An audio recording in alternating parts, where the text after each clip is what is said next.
Started talking about bullying. Again, every day 160,000 kids will stay home from school because of bullying.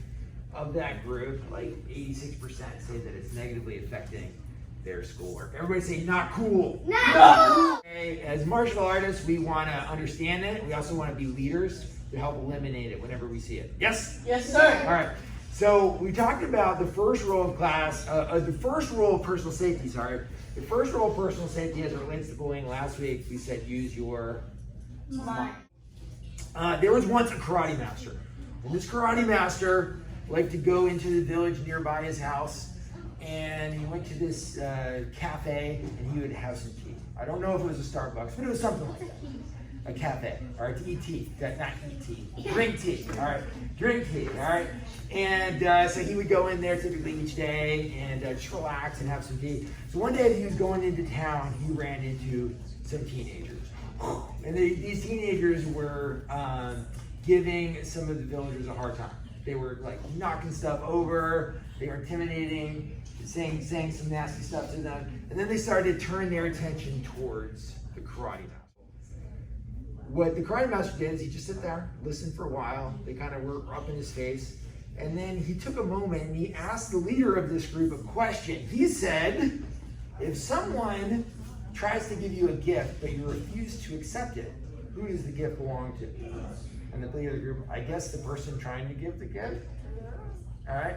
And he said, all right, well, your anger and your contempt, I refuse to accept them. They still belong to you. And he just walked away. So, you know, I don't know about you, when I hear a story about Karate Master, I think, it's going down. All right, maybe he's going to jump front kick them through the wall or something like that. But he chose to use his words and just kind of diffuse the situation and try to teach them a lesson, even though he probably could have done something else. Yes? Yes, sir. All right. People are being mean to you and they're saying hurtful things to you. People can only have that impact on you if you give them permission. Yes? Yes, sir. People can't hurt your feelings. They can't hurt you in that way unless you give them permission to. So one thing I want to encourage you guys is don't give them permission. Don't give them that power over you. Just shut them down, walk away. Yes? So this week we want to talk about use your words. If somebody is up in your face, you don't have to have some, quip like the karate master used. You can let them know the way they're acting is not okay and that you're the wrong kid for them to take this approach with.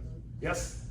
Things you can say. First, I want you to leave me alone. Everybody say that. Say, I want you to leave me alone. I want you. All right, now we want to take that part out. I understand where you're coming from with that. We don't want to insult them. We just want to be very firm and say, I want you to leave me alone. You can say, if they start to touch you in any way, is knock it off. Everybody say, knock it off. Knock it off. All right.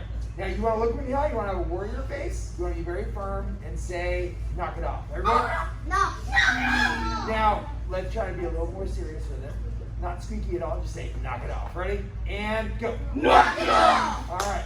So just like we talked about last week, practicing going in, with good posture, looking them in the eyes, giving them a polite greeting, how that can diffuse the situation. Having confidence, looking them in the eye and telling them to stop.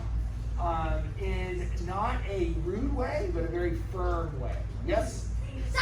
That's something we encourage you guys to practice. Use your words. Next, we talk about use your legs if you need to get away from the situation. Yes? Yes, sir. All right. Everybody repeat the answer?